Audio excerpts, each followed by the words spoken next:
Yo, what is good, YouTube? Christian checking back in with another video. If you would like to support me or the channel in any way, you can do so by liking this video and subbing to the channel.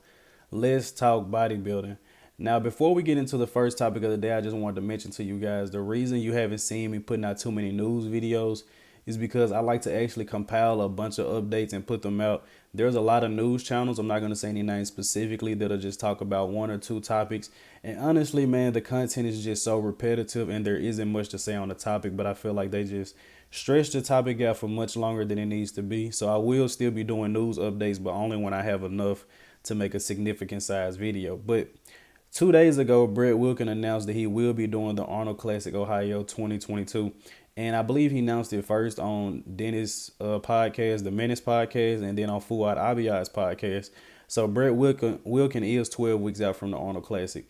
Now, if you guys been living on a rock somewhere, you don't know who Brett Wilkin is. Brett Wilkin took a very close second to Hunter Labrada at the Chicago Pro. And honestly, Hunter just slightly outsized him. Brett was the most conditioned athlete on that stage in a lot of people's opinion.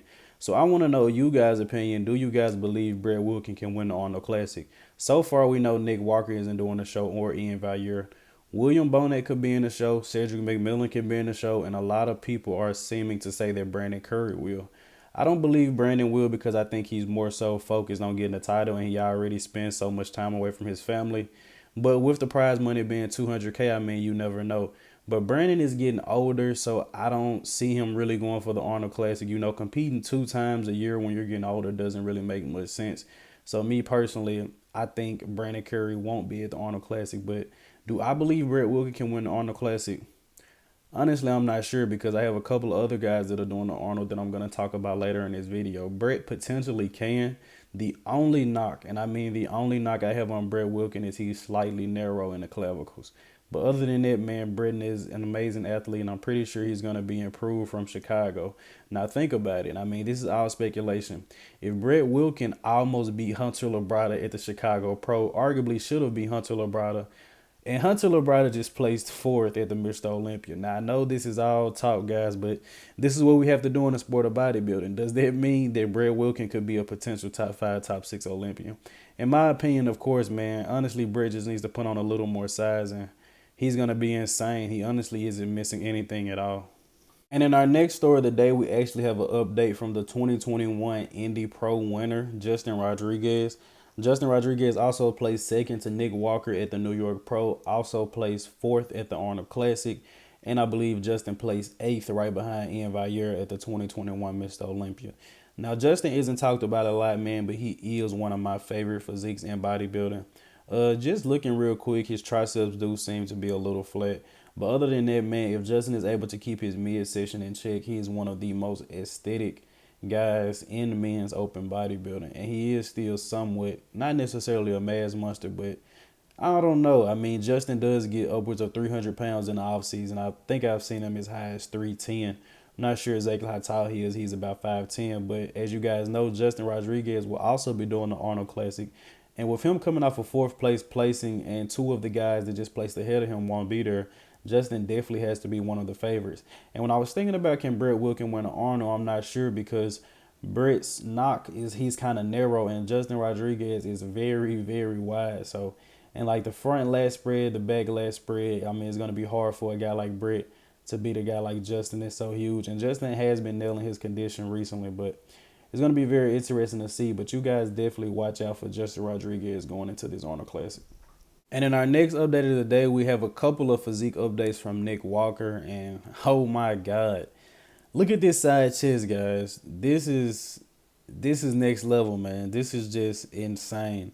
The last time Nick checked in, I believe he was around 275 pounds. He looks to be even heavier than that. But if you guys look closely, Nick is still conditioned. Nick still has the lines in his abs. Nick still has veins running through his arms, man. And this is just insane. Look at his arms and the front double bicep. Nick is just huge, man. And once again, I'm a person that watches Nick's story a lot. And I watch Nick get blood work. And I watch Nick take probably like 10 or 20 different Revive supplements every day. Ian Valliere as well. So I'm not too concerned for his health. As well as Brett Wilkin, I watch both of them. And from what I can see, it seems like both of them are doing everything to stay in the best shape. Because I know that's something that a lot of guys like to talk about.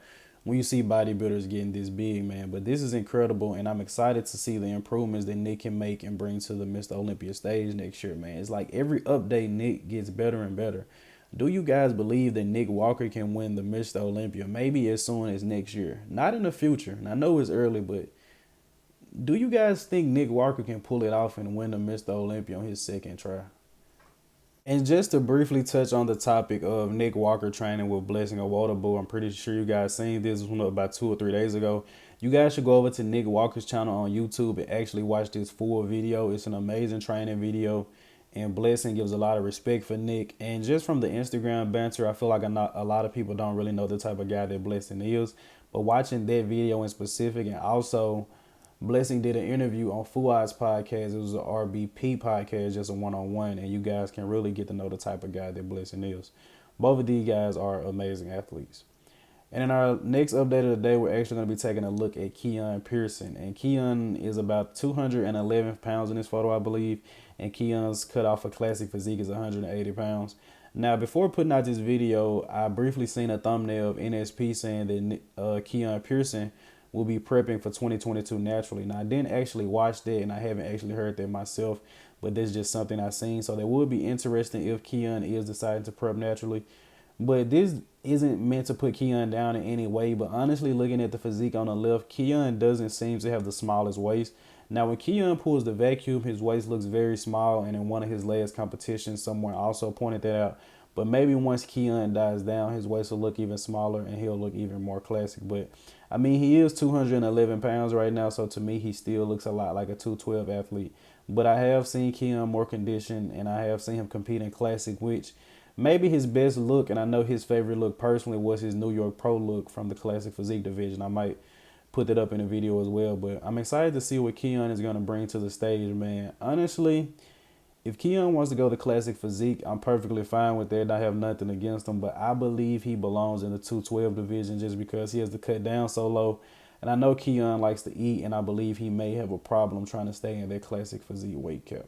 And in our last story of the day, we actually have a back update from Tonio Burton. And I know some of you guys may not know who he is, but we'll talk about that soon. But this back update just caught my attention, man, because just of the crazy insertions.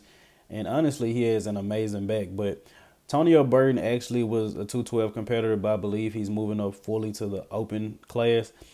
Tonio won the 2021 Indy Pro in the 212 division, beating out Nathan Epler, placed second to him, and Nathan actually ended up beating him at the Mr. Olympia. Nathan Epler placed fifth in the 212 division. I believe Tonio Burton placed 10th, but after that, Tonio decided to go ahead and go up and do an open show, and he placed fourth at the Legion Sports Fest, and he actually beat Sergio Oliva at the night show. And honestly, I love Sergio's physique, but if Tonio didn't have that gyno, he probably would have placed ahead of Sergio. So this is a guy you guys should really watch out for. I haven't seen anyone talk about him at all, but he gets a lot of comparisons to Dexter Jackson. I'm pretty sure the true fans of bodybuilding can see that, but I'm excited to see what Tonio is going to bring to the stage in the future, man. Remember, he beat Sergio Oliva Jr.